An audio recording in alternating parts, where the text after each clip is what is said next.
Hello, my third grade friends. Welcome to our read aloud of our holes.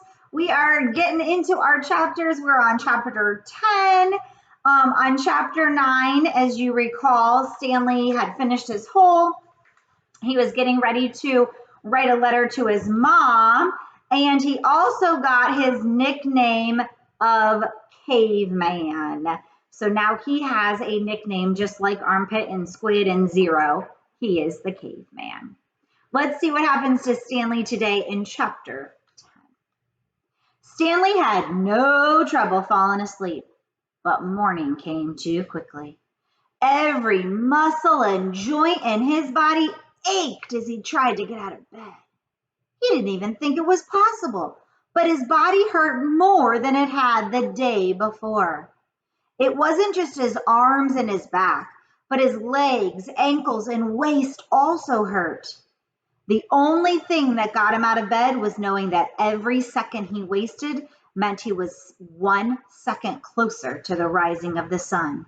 He hated the sun. He could hardly lift his spoon during breakfast. And then he was out on the lake. His spoon was replaced by a shovel.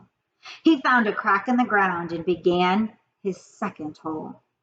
He stepped on the shovel blade and pushed on the very back of the shaft with the base of his thumb. This hurt less than trying to hold the shaft with his blistered fingers. As he dug, he was careful to dump the dirt far away from the hole. He needed to save the area around the hole for when his hole was much deeper. He didn't know if he'd ever get that far. X-ray was right. The second hole was the hardest. It would take a miracle. As long as the sun wasn't out yet, he removed his cap and used it to help protect his hands. Once the sun rose, he would have to put it back on his head. His neck and forehead had burned badly the day before. He took it one shovelful at a time and tried not to think of the awesome task that lay ahead of him. After an hour or so, his sore muscles seemed to loosen up a little bit. He grunted as he tried to stick his shovel into the dirt. His cap slipped out from under his fingers and the shovel fell free. He let it just lie there. He took a drink from his canteen. He guessed that the water truck should be coming soon, but he didn't finish all the water, just in case he was wrong. He learned to wait until he saw the truck before drinking the last drop. The sun wasn't yet up, but its rays arced over the horizon and brought light to the sky. He reached down to pick up his cap, and there next to it he saw a wide, flat rock. As he put on his cap on his head, he continued to look down at the rock. He picked it up. He thought he could see the shape of a fish, fossilized in it. He rubbed off some dirt, and the outline of the fish became clearer. The sun peeked over the horizon, and he could actually see tiny lines where each one of the fish's bones had been. He looked at the barren land all around him. True, everyone referred to this area as the lake, but it was still hard to believe that this dry wasteland was once full of water. Then he remembered what Mr. Sir and Mr. Pandansky had said. If he dug up anything interesting, he should report it to one of them. If the warden liked it, he would get the rest of the day off. He looked back down at his fish. He'd found his miracle.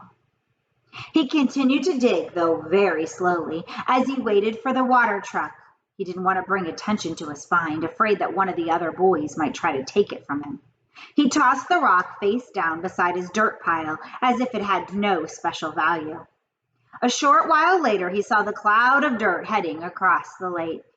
The truck stopped and the boys lined up. They always lined up in the same order. Stanley realized, no matter who got there first. X-ray was always at the front of the line. Then came Armpit, Squid, Zigzag, Magnet, and Zero. Stanley got in line behind Zero. He was glad to be at the back so no one would notice the fossil. His pants had very large pockets, but the rock still made a bulge. Mr. Pandansky filled each boy's canteen until Stanley was the only one left. I found something, Stanley said, taking it out of his pocket. Mr. Pandansky reached for Stanley's canteen, but Stanley handed him the rock instead. What's this? It's a fossil, said Stanley. See the fish? Mr. Pandansky looked at it again. See, you can even see all of its little bones, said Stanley. Interesting, said Mr. Pandansky. Let me have your canteen. Stanley handed it to him. Mr. Pandansky filled it and then returned it. So, do I get the rest of the day off? For what? You know, you said if I found something interesting, the warden would give me the day off.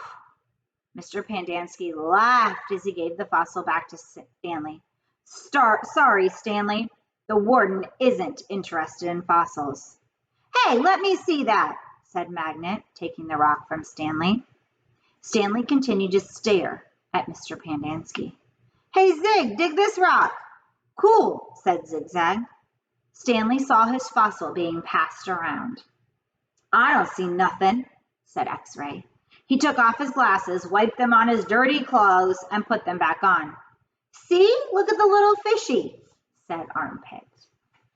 And that is the end of our chapter. Poor Stanley. He thought for sure he was going to get his second day off and be saved, but wasn't a fossil the warden is looking for. We'll have to find out what it is that she is digging holes up for, or he is digging holes up for and being interested in. I will see you soon for another Read Aloud. Remember, have a great day, be kind, and smile.